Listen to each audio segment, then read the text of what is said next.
When Caitlin Clark spoke candidly about finally feeling secure under the Indiana Fever's new medical leadership, it was more than gratitude. It was relief born from exhaustion. The season had tested her body and belief in equal measure. Multiple injuries, delayed recoveries, and an absence of basic medical infrastructure that would be unthinkable in most professional franchises. Her words peeled back the veneer of team loyalty and revealed a deeper truth. The organization had failed to protect its most valuable player. Fans had sensed it, analysts had said it, but now the reality came from Clark herself. If you're here for the real story and not the filtered version, subscribe. And if you're sticking around for the next meltdown, you better definitely subscribe. Her statement marked a rare moment where transparency met accountability. It forced the Fever, and by extension the league, to confront a history of negligence that jeopardized both performance and trust. Clark's voice echoed far beyond Indiana. It spoke for every athlete forced to question whether their health is a priority or a PR move. This new chapter offers the potential for reform, but it's also a reminder. No medical hire can erase the damage of silence. For the Fever to regain credibility, actions, not titles, must prove that this time the players truly come first. Caitlin Clark saying, "I feel safe now," might seem like a calm, reassuring statement, but in context, it lands like a bombshell. Because the message between the lines is clear. Up until this moment, she didn't feel safe. And that should never be the reality for the face of your franchise, or the face of the league. After a full season defined by injury, mismanagement, and silence from the front office, the Indiana Fever finally announced they'd hired a medical director. That one move, long overdue, is being framed as progress. But it's not progress. It's recovery, damage control, a too-late correction after months of visible pain and invisible dysfunction. And now, the WNBA's brightest star is finally breaking her silence. She's acknowledging what everyone suspected, that the organization failed her. And not just her, but multiple teammates who also suffered season-ending injuries. For the Fever, this wasn't an unlucky year. It was a reflection of systemic neglect, and the players paid the price. Caitlin Clark came into this league as a generational talent, a game-changer. Her presence alone boosted ticket sales, merchandise, and media visibility in ways no rookie ever had. The arenas were packed. The broadcasts were booming. She made the WNBA impossible to ignore. But behind the scenes, her own team wasn't even prepared to support her physically. No dedicated health and performance department. No medical director. No clearly communicated injury management plan. Just Clark and her teammates, pushed through a brutal season with no real infrastructure keeping them safe. The results were obvious. Clark dealt with repeated injuries, a quad strain, groin tightness, and finally an ankle sprain that cut her season short. Other players on the roster also dropped with serious injuries. And instead of stepping up, the Fever delayed. Instead of communicating, they deflected. Instead of prioritizing their stars, they shuffled responsibilities and tried to keep up appearances. The hiring of a medical director should have been day one protocol. Not a last-minute fix after fans noticed Clark limping through games and disappearing from lineups. Not a PR move after social media started demanding answers. This wasn't a win for the organization. It was an admission of failure. And failure is exactly what this was. It's not just bad optics. It's bad leadership. Running a professional sports franchise without a comprehensive health department is amateur-level decision-making. You can't brand yourself as part of a top-tier league while treating elite athletes like they're playing in a local rec tournament. Caitlin Clark is a national figure, and she was being handled like an afterthought.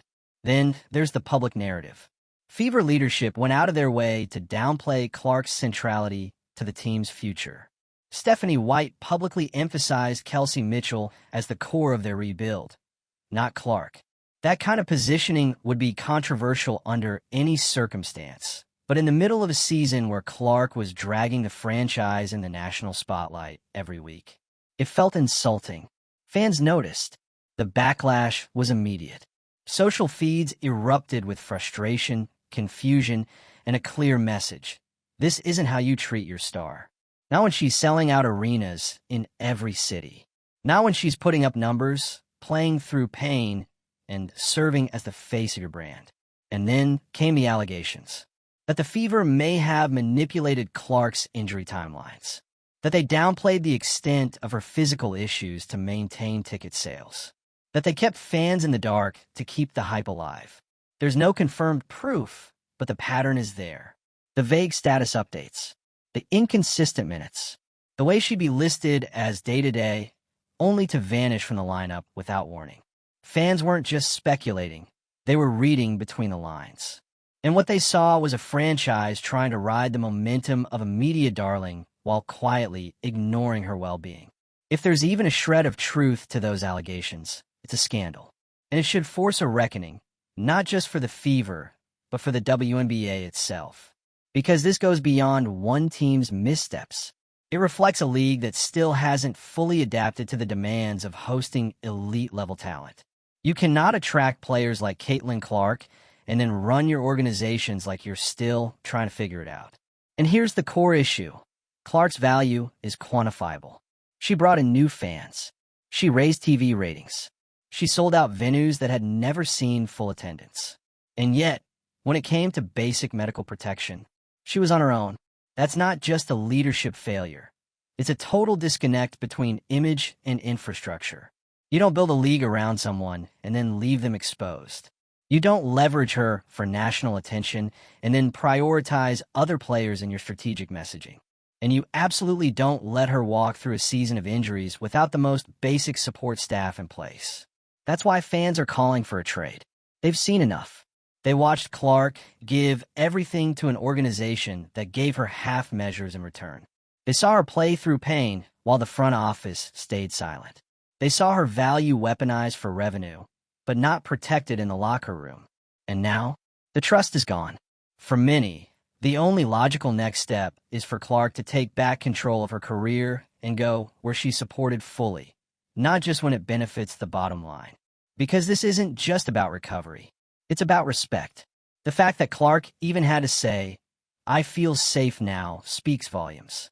It confirms what the franchise wouldn't admit, that she wasn't safe before, that her injuries weren't handled properly, that her health wasn't protected like it should have been. It also validates everything fans have been saying for months, that something was off, that the communication didn't match what they were seeing, that Clark was being put at risk while the organization looked the other way. And it raises a bigger, harder question. If this is how the league treats its most valuable player, what does that mean for everyone else? Because if you can't prioritize Caitlin Clark, who can you prioritize? This isn't just about one bad season. This is about the future of the WNBA, about whether it can truly grow into the professional, global product it's on the cusp of becoming. And that growth doesn't happen without structure, without standards, without accountability. If Caitlin Clark ends up walking, if she leaves the Fever or even the league altogether, it will be on the people who were supposed to protect her and didn't. It will be on the executives who underestimated her value, the coaches who shifted focus, the league officials who didn't step in sooner. There's still time to get this right, but not much. Clark has proven she's willing to stay quiet, to be a team player, to do the work. But don't mistake that for complacency. She knows her worth, and if the Fever can't meet her there, someone else will. Let us know where you stand. Should Clark leave the Fever for a more stable franchise? Has the trust already been broken beyond repair? Drop your thoughts in the comments. Like this if you've been following the saga since day one. Share it with someone who still thinks this is just a rookie learning curve. And subscribe for the latest as this story continues to unfold. Because when a superstar starts to speak, you listen. And Caitlin Clark? She's finally speaking loud and clear. The silence is officially broken, and now, no one in the Indiana Fever organization or the WNBA at large can pretend this isn't a crisis. Caitlin Clark's "I feel safe now" isn't just a sigh of relief. It's a damning statement. It's confirmation that something was deeply wrong, not just physically but structurally. And for months, fans were made to feel like they were overreacting. Like the concerns about her health The inconsistencies in her minutes and the shoddiness around injury reports were just part of the learning curve of a tough rookie season. But now, with one quiet, powerful sentence, Caitlin Clark has pulled back the curtain. This wasn't a normal rookie year. This was survival. Let's stop sugarcoating what happened here. Caitlin Clark came into this league with more pressure, more expectations, and more spotlight than any WNBA rookie in modern history. She was a walking TV ratings boost, a marketing machine, the singular player driving sold-out games and turning casual fans into diehards overnight. And instead of building a support system around her, the Indiana Fever let her walk into a wall of injuries with no performance team in place. No medical director, no accountability, just a patchwork staff, an overwhelmed bench, and leadership that acted like they had time to figure it out. They didn't. This league had never seen a player like Caitlin Clark, and it turns out the Fever had no clue how to handle her. Multiple injuries piled up over the season, quad issues, groin tightness, and ultimately, a sprained ankle that sidelined her completely. But what fans remember even more than the injuries themselves is the way the team handled them, with vagueness, delay, and spin. Week after week, Clark's status would shift without explanation. Probable would become questionable, and then suddenly she was off the court. Post-game press conferences turned into empty cliches. There was no transparency, no real updates, and no acknowledgement that fans, who were showing up because of Caitlin, deserved honesty. And while that silence was happening, the ticket sales were still flowing. The merch was still selling. The league was riding the high of the Caitlin Clark effect without doing the bare minimum to protect the actual person behind it. Let's be very clear. No other major sports league would allow this to happen to their biggest star. Could you imagine the NFL letting Patrick Mahomes play without a full medical staff? Or the NBA ignoring Giannis injury rehab for the sake of optics? Of course not, because they understand that protecting your stars is the business model. But in the WNBA, Clark was given a microphone and national pressure, but not even a proper medical team. And if that wasn't enough, you've got the tone-deaf messaging from Fever leadership. Stephanie White, head coach, goes on record during all of this and says the team is building around Kelsey Mitchell, not Clark. Let's unpack that. Mitchell is a solid veteran, but she is not the reason the Fever are on national broadcasts every week. She's not the reason seats are being filled. She's not the reason WNBA jersey sales are shattering records. And it's not about pitting players against each other. This is about reality. The franchise has a generational, once-in-a-decade star. And instead of recognizing that and making her the foundation, they tried to control the narrative by centering someone else. Why? Because acknowledging Clark's value publicly would have meant acknowledging how badly they were failing her. And they were. On every level. You don't wait until the end of a bruising season to finally bring in a medical director. That's not proactive. That's a cover-up. And the worst part? The Fever still haven't taken responsibility for what happened this season. No formal apology. No press conference acknowledging the lack of support. Just a quiet hire and an even quieter pivot. But Clark broke that silence. And when she said she feels safe now, it threw everything that came before into sharp, painful focus. It shouldn't take a season-ending injury to force change. It shouldn't take fan outrage, media pressure, and public calls for a trade to get the bare minimum. And it shouldn't take Caitlin Clark herself making that statement for the league to finally take her seriously. But here we are. This entire ordeal isn't just a Fever problem. It's a league problem, because Clark's mistreatment exposed something far bigger. The WNBA's infrastructure is not prepared to handle its own growth. Not yet. The league wants expansion, more teams, bigger deals, higher revenue. But when it came time to invest in the very thing driving all of that, Caitlin Clark, they failed. And here's what's even more terrifying. If this is how they treat her, how are they treating the players who don't have national campaigns behind them? That's a question no one wants to answer. And it's why fans are more vocal than ever, pushing for Clark to demand a trade, not just to protect her career, but to make a statement. Because if Clark walks away from the Fever, or even the WNBA entirely, the message will be deafening. The system doesn't protect its stars. And if it can't protect them, it doesn't deserve them.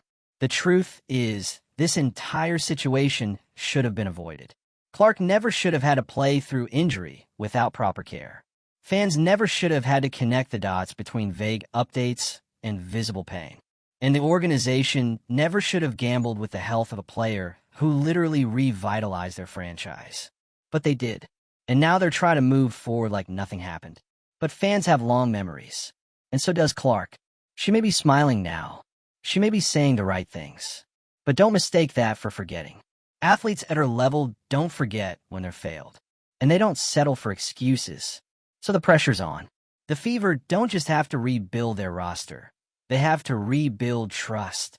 And that's a whole lot harder. When the stakes are this high, and the league's brightest star is telling the world, I feel safe now. Only after a full season of physical breakdowns and organizational failure, it's not just a wake-up call. It's a siren. That one line didn't just speak volumes. It screamed. It confirmed everything fans, analysts, and former players have been warning about all season long. Caitlin Clark wasn't being properly protected, and the team's delayed response didn't come from a place of leadership. It came from panic. They waited until after the damage was done to finally act like a professional franchise. Let's not pretend this is normal, because in any other professional league, this would be a front-page crisis. You don't mishandle your number one pick. You don't let the most important player on your roster walk through weeks of obvious pain without top-tier medical support. You don't hide behind vague injury updates while your star's body is clearly breaking down on national television. And you don't try to minimize her importance in press conferences while you're writing her name all the way to the bank. But the Indiana Fever did all of that, and the WNBA let it happen. That's why this isn't just a team scandal. It's an indictment of the system that allowed it. Because Caitlin Clark isn't just a rising star. She's a pillar. She's the reason casual fans are tuning in. She's the reason new sponsors are showing up. And she's the reason the WNBA finally feels like it has real momentum. So to treat her like she's just another rookie to work into the system, that's not just tone deaf. It's reckless. And it's not just about ego or entitlement. It's about recognizing the role she plays. You don't build momentum around a generational talent like Clark and then fail to support her on the most basic level: medical care, injury prevention, honest communication. Instead, the team spent most of the season treating fans like they wouldn't notice, like they wouldn't pick up on the repeated injuries, like they wouldn't ask questions when Clark was limping down the court one night and mysteriously missing the next game with no real explanation. But fans did notice. And when they realized the organization wasn't going to give them answers, they started looking for their own. And that's when things started to unravel. Whispers about injury cover-ups. Speculation about whether Clark's playing time was being manipulated to maintain ticket sales. Allegations that the organization was prioritizing optics over safety. None of it officially confirmed, but all of it plausible because of how badly the team failed to be transparent. And even now, after everything, the Fever haven't taken real accountability. There's been no full explanation of why it took months to hire a medical director. No apology for the obvious lack of infrastructure. No ownership of how they handled their most valuable player. Just a few brief interviews. A couple of press releases. A new hire that should have been made the second Clark's name was called on draft night. And through all of it, Caitlin Clark stayed quiet, professional, focused. She didn't drag the team. She didn't call anyone out. She kept playing, kept producing, kept showing up, even when her body was telling her to stop. She let the organization save face while she took the hits. And now, after all that, she says, I feel safe now. That is not a win for the Fever. That's a warning shot. That's Caitlin Clark letting you know. She remembers exactly how things were handled. And she won't let it happen again. This season should have been about building. Instead, it became about survival. And now, the damage isn't just physical. It's reputational. Fans have lost faith in Fever leadership. The league's credibility has taken a hit. And Clark, the very person they needed to protect most, has been left carrying the weight of it all. So what now? The Fever want to move on. They want to sell this hire as a turning point, as a new chapter. But it's going to take a lot more than one new face in the building to convince fans, or Clark, that anything's changed. Because it's not just about who's on staff. It's about the values of the organization. Do they actually see Clark as the cornerstone? Are they willing to restructure around her? Not just in game strategy, but in how they treat players, how they communicate, how they prioritize safety over sales. Because right now, fans aren't convinced. You can't tell people you're protecting your players when your star rookie missed the end of the season with an injury that seemed preventable. You can't sell the idea of player empowerment while actively devaluing the very person that brought national attention to your team. And you can't rebuild trust without first admitting you broke it. Clark deserves better, and everyone knows it. If this were any other league, if this were any other team mishandling a player like LeBron, Mahomes, or Serena, there would be daily headlines, demands for resignations, emergency meetings. But in the WNBA, it's been swept under the rug, downplayed, softened. And yet here we are, with the most talked about player in the sport having to publicly declare that she finally feels safe, months too late. The league needs to take a long, hard look at what this season exposed. Because it wasn't just one bad call. It was a pattern of neglect, miscommunication, and short-sighted decision-making. Caitlin Clark's entire rookie year will be remembered not just for her highlight reels, but for how poorly she was supported when it mattered most. And the question everyone's asking now is, will she stay? Will she give the Fever another chance? Will she wait for them to get it right? Or will she take control of her career and leave before history repeats itself? Because let's be honest, if Clark decided to demand a trade, she wouldn't be criticized. She'd be celebrated. Fans would understand. And the team that lands her next, they'd build everything around her. The right way. No more vague updates. No more damage control. Just respect, transparency, and a medical infrastructure that should have been there from the beginning. That's what she deserves. That's what the league needs if it wants to grow. So now, it's up to the Fever to prove they've learned. To prove they're ready to act like a serious franchise. To treat their players, especially the ones transforming the league, like more than just assets on a balance sheet. And it's up to the WNBA to step in when teams fail to meet the standard. Because this can't happen again. Not to Clark. Not to anyone. Let us know your thoughts. Should Caitlin Clark stay and give the Fever another shot? Or is it time for her to take her future into her own hands and leave a team that already failed her once? Comment below, hit like if you're tired of the excuses, and subscribe to stay locked in. Because whatever Clark decides to do next, it's going to change everything. And you don't want to miss it.